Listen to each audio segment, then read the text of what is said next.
গোজামিল আর জালিয়াতির দায়ে একটি স্পোর্টস কার জব্দ করেছে কাস্টমস গোয়েন্দা ও তদন্ত অধিদপ্তর।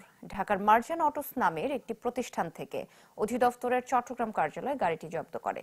চীনা দূতাবাস শুল্কমুক্ত সুবিধায় নিশান সেফিরো নামের 4 দরজার একটি কার আমদানি করে।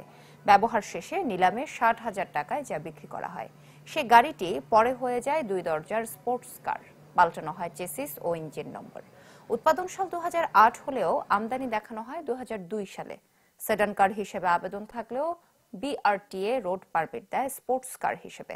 গোয়েন্দারা বলছেন, দূতাবাসের নাম ব্যবহার করে একটি চক্র যন্ত্রপাতি সরঞ্জাম দিয়ে একটি নতুন গাড়ি তৈরি করে নিয়েছে।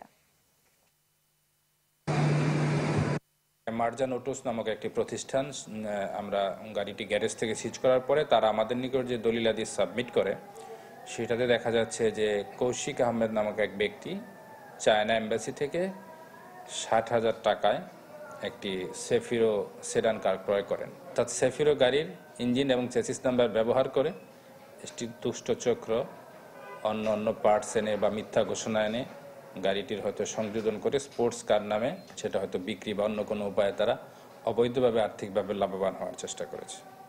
বছর শেষের খুশি নগদে হবে বেশি। নগদ পেমেন্টে নির্দিষ্ট ক্যাটাগরির কেনাকাটায় 300 টাকা পর্যন্ত ক্যাশব্যাক।